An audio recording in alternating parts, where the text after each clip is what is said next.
Today on Washington TV. Obama vows tough, direct diplomacy with Iran. U.S. invites Iranian diplomats to 4th of July parties abroad. U.S. seeks potential Iran role in gas projects. South Korea deploys warship amid rising tensions. Iran's foreign minister reacts to Obama's trip to Egypt and Saudi Arabia. UAE says island dispute with Iran will not hit trade. Ahmadinejad says his rivals are using Hitlerian propaganda ploys.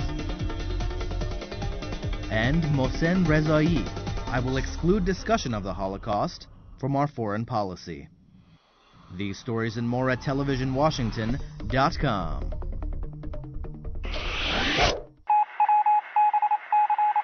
Today in Washington. In an interview published today, U.S. President Obama said that he would pursue tough direct diplomacy with Iran in order to resolve the long-standing dispute over Tehran's nuclear program. Obama said that it is in the world's interest for Iran to set aside ambitions for a nuclear weapon. He added that he did not want to put artificial timetables on Washington's outreach towards Tehran, but that he wanted to see progress by the end of this year. The president is expected to discuss Iran's nuclear program, among other issues, when he meets Saudi Arabia's King Abdullah on Wednesday. He will then travel to Egypt on Thursday, where he will give a key speech on U.S.-Muslim relations.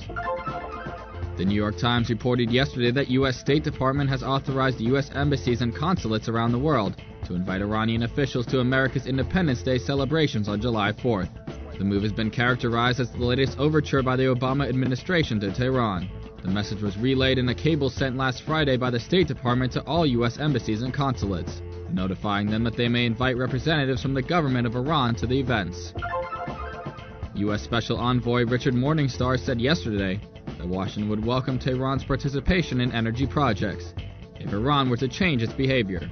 Morningstar, the Special Envoy for Eurasian Energy, said that, quote, Iran continues violating the international commitments and posing a threat to peace and stability. He added, in case Tehran changes its behavior, we will support Iran joining these projects, but it is still early for this.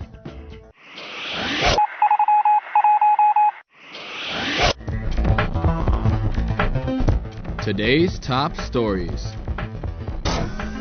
South Korea today deployed a high-speed naval vessel equipped with anti-ship missiles to its western sea border, amid reports that North Korea is preparing to launch new missiles. Tensions have risen along the Korean peninsula since North Korea tested a nuclear weapon and fired 6 short-range missiles last week.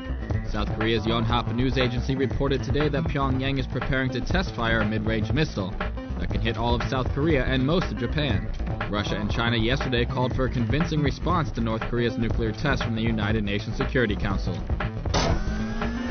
Iran's Foreign Minister Manouchehr Mottaki, yesterday in a press conference in Tehran, in response to a question about the reaction of Iran to a possible statement of U.S. President Obama in his future trip to Cairo, said, quote, the messages of change will be evaluated based on actions. According to the ISNA news agency, Mottaki added, quote, we must wait and see what are Obama's views in relation to questions such as America's unconditional support for the Zionist regime, the project of Islamophobia, which is constantly being drawn up by the West, the insult against Islamic personalities and sanctities, and the military campaigns against 2 Muslim countries on 2 sides of Iran. And if he thinks that these processes are flawed, does he have the courage to admit it, correct the path? In regards to Obama's visit to Saudi Arabia and the possibility of mediation by that country between Iran and the United States, Mottaki said, quote, our words and positions in regards to America are clear. Of course, we will evaluate what comes out of Obama's trip and his statements. The United Arab Emirates said yesterday that a territorial dispute with Iran over 3 islands in the Persian Gulf will not impact trade ties between the 2 countries. Prime Minister Sheikh Mohammed bin Rashid Al Maktoum also reiterated his country's call for a peaceful solution to the issue. Al Maktoum said, quote, conflicts over national borders have never prevented trade and human exchange. The islands, Abu Musa and the Greater and Lesser Tums, lie in the Strait of Hormuz, near key shipping lanes. Today in election news.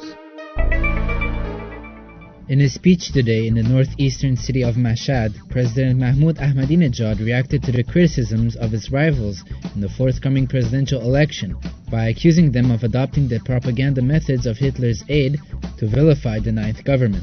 According to Fars News, he said, "A Hitlerian method is being employed today against the nation, and everyone in the world is aware of this psychological warfare." Saying that his competitors speak as though there were no problems in the country when they themselves were present, Ahmadinejad added that he will inform his rivals during the election debates that whichever sector or whatever indicator they might choose to evaluate affairs, the best of them belong to the offspring and servants of the nation, the Ninth Government.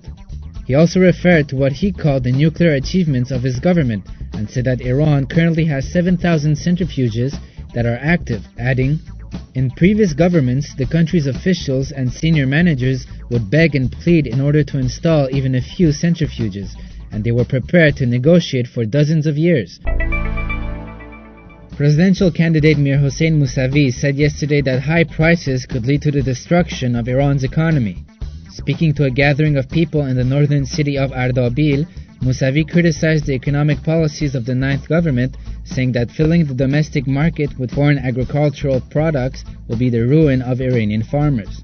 He also criticized the foreign policy of the current government for its extremism and called for the adoption of moderate policies.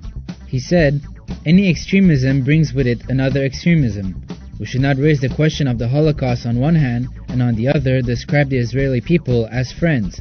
Or, for instance, we should not continuously condemn America and repeatedly say that it will soon disintegrate, but then follow this by sending a letter of congratulations." Meanwhile, the reformist candidate Mehdi Karoubi yesterday called on everyone to come forward and vote if they were seeking change.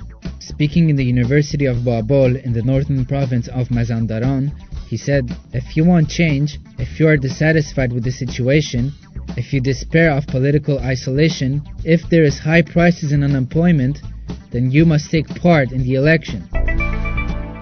Mohsen Rezai, in an interview with a special discussion program on Iranian state-owned television's Channel 2, said that although until today no Iranian has had a role in any assassinations in the world, yet everywhere Iranians are considered as terrorists, and this stems from our weak foreign policy.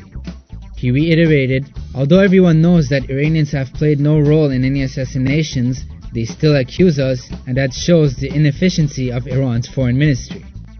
Regarding his prospective foreign policy, he said that he would exclude discussions of the Holocaust from it, and explained, "It is inappropriate for this issue to enter our revolutionary political rhetoric. We made a rational revolution, and therefore need neither adventurism nor return to passivity." He emphasized that Iranians, through cooperation with each other, can turn the country in all aspects to a superior one, both in the region and in the world. These stories and more at televisionwashington.com.